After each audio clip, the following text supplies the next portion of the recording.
Did you say that you prosecuted cases of this nature as well? Yes, Mr. Chairman, I have. How did you happen to end up as a defense counsel in this case? I was court appointed by the district court. Thank you. Senator Welch? Thank you very much. I came in at the end, but I used to be a public defender. And like you, I didn't choose who I represented. And oftentimes it was a very uncomfortable situation because who of us doesn't have enormous sympathy for victims? So that's a hard role, and I just want to express to you my gratitude that you took on the responsibility to maintain the integrity of our judicial system by making certain that everyone who's accused of a crime has access to competent, aggressive legal representation. And there were many times when people were very angry at me because they oftentimes mistook the role that I think a defense counsel plays, particularly public defender, where you have no role, no benefit. You just do the job of representing the person the court has assigned you to represent.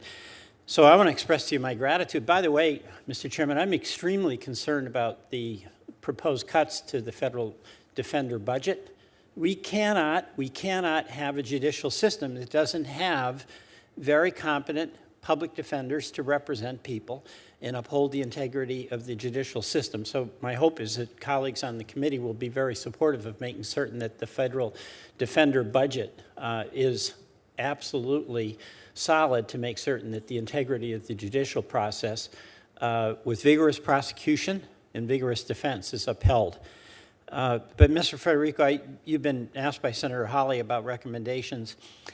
I'm just going to give you an opportunity, you've probably already done it, about why you made, frankly, not the best career choice if the goal is to be a federal judge.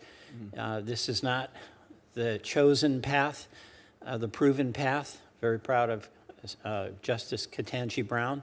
But how is it you made that decision? And tell us a little bit about that.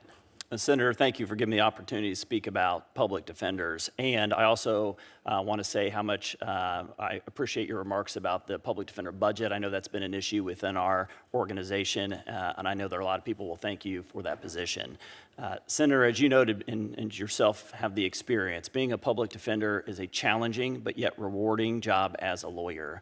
I mean, what an amazing country that we live in, that no matter who you are and what you're charged with, even those who we charge as our greatest enemies, not only we give that person a lawyer, but we give that lawyer the professional charge that you will do your best within the bounds of the law to represent them. That is a value that is enshrined within our Constitution that I believe we should all cherish, we should all respect, because it makes all of us more free. And it's been my honor to serve in that capacity.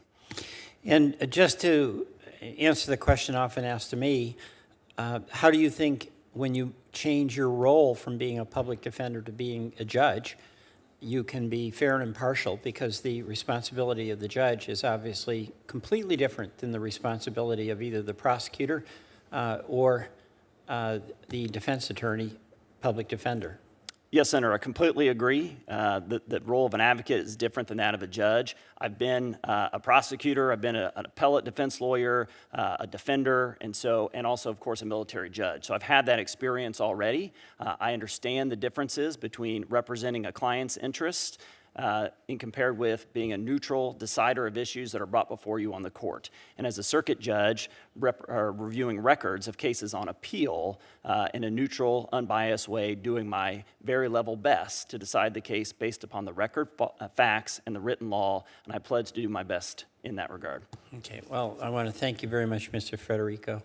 Mr. Chairman, I yield back. Thank you. Senator Lee? Thanks so much, Mr. Chairman. Thanks to you for being here and